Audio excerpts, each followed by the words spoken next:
لا لا ولا هو ما عندوش علاقه فين.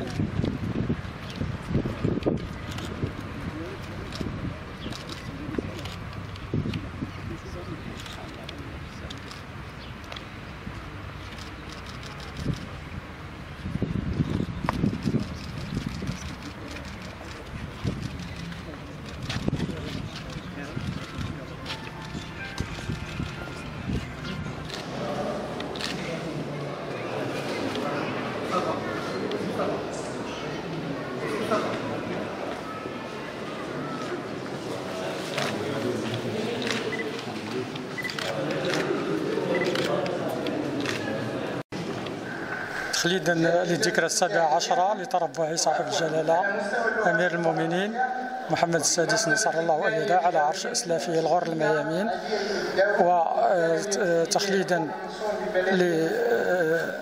لختام الموسم الدراسي 2015-2016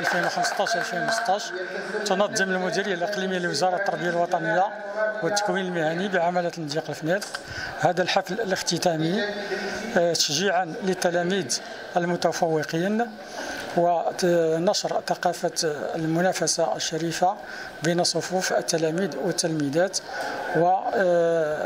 وتهنئة لجميع هاد المتفوقين والأساتذة وأساتذتهم على المجهودات التي بذلوها طيلة الموسم الدراسي لوصولهم إلى هذا الاستحقاق أو هذه النتائج المرضية.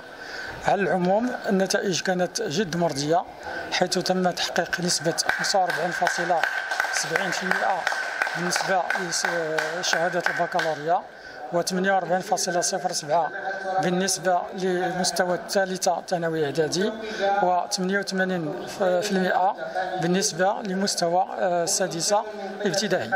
وإنني إذ أنتهز هذه المناسبة وأهنئ التلاميذ المتفوقين وكذلك أسرهم والأساتذة الذين بفضلهم تم تحقيق هذه النتائج، مع الحث هؤلاء التلاميذ على المزيد من الجد والمثابرة لتحسين وتحصين مكتسباتهم في المواسم الدراسية القادمة. قائدون وطلبة متفوقون وحضور أبى إلا أن يكون على موعد مع الزمان والمكان ليضع قلادة الفخر على صدور تنبض بالعشق والعطاء.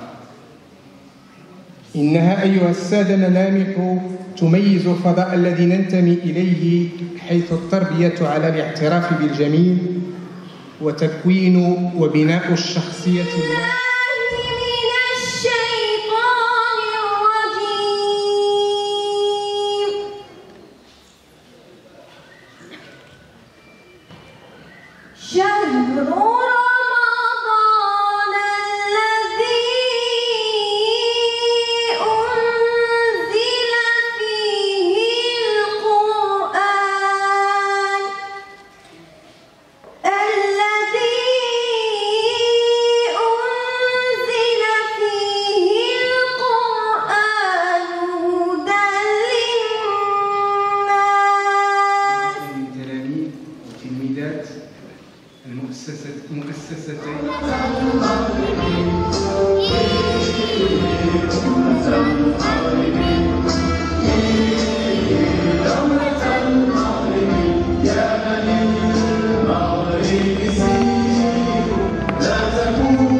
السلام عليكم. اسمي عدنان الشاعري بكبيبر، شعبة علوم فيزيائية. النقطة ديال المعدل العام ديالي 17.71. الامتحان الوطني 18.02. ما كنتش متوقع هذه النقطة هذه صراحة، حيت يعني كنت متوقع شي نقطة اللي تخولني يعني الولوج المدارس العليا وصافي. أما الطموح ديالي فكيتعلق بالهندسة، حيت انا بالنسبه الاولى باك كنت علوم رياضيه، الثانيه باك قلبت يعني غيرت الشعبه. دابا كنتمنى يعني الحلم ديالي هو اني نولي مهندس معماري ونجتاز الامتحان ديال الليله.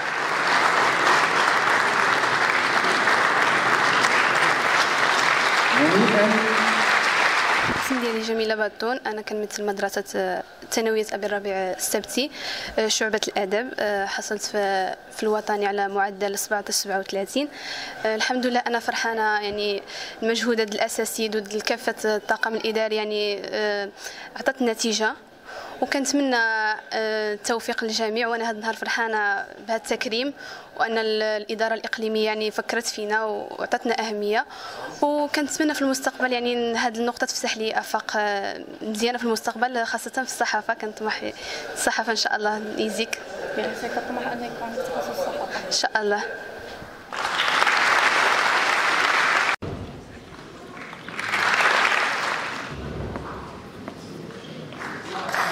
أنا اسمي سارة تاكمان، من الإعداد مؤسسة إيناس ودينا. حصلت على معدل 18.72 من ثالثة إعدادي. حسيت بواحد الشعور يعني لا يوصف خلال هذا التتويج ديالي، حسيت بواحد الفخر كبير، وطبعا هذا كيرجع اولا ربي وثانيا الوالدين ديالي وثالثا الطاقم التربوي المدرسه ديالي اللي هو طبعا لولا فضل ديالو ما كنتش غنوصل طبعا لهذه المرحله هذه. وانا طبعا الحلم ديالي يعني بعد هذا المرتبه اللي حصلت عليها انني نعمل شعبه علوم رياضيه. سلام، اسمي كوثر اغرض، وديت المعدل حصلت على المعدل 9.60، وكنتمنى نكون في المستقبل دكتورة قلب. هذا هو الطموح ديالي، وكنحس بواحد الشعور اللي هو جميل جدا، وكنشكر الاساتذه ديالي كاملين والاب ديالي والام ديالي. شكرا. 11 يناير. سلمى الزوري، مؤسسة شعلة رف، حصلت على معدل 9.56. ومني كنت على المنصة حسيت بواحد الشعور رائع، يعني فرحة عامرة، وإن شاء الله مني نكبر بغيت نولي مهندسة معمارية إن شاء الله. وأنا كنقدم وكنبغي نشكر الأساتذة ديالي نظرا للمجهودات اللي بذلوها والعمل والتعب ديالهم معنا، وكنبغي نشكر والديا اللي زرعوا فيا حب العلم والتعلم والاحترام، وكنبغي نشكر كافة الأطر اللي سهروا وتعبوا على تنظيم هذا الاحتفال الرائع والمدهش، ونبغي نوجه الشكر الخاص لكافة الحضور الكرام، وشكرا. اسمي ملك بن عيسى، مؤسسة أيا أسمي. صدرنا على الجائزة كيفاش حصلت عليها؟ حصلت على الجائزة بمجهودات كبيرة، وهذه الجائزة هذه اللوحة كتهضر على الهجرة، وهجرة اللي هي قانونية، وكنقول لجميع الناس فاش يبغيو يهاجروا او يسافروا يعملوا الاوراق وداكشي قانوني باش يسافروا في سلام وامان. واش تكمل في هذا الطريق؟ نعم. نقدر نوري رسامة ولا شي حاجة مهمة، غادي نطور في هذه الموهبة.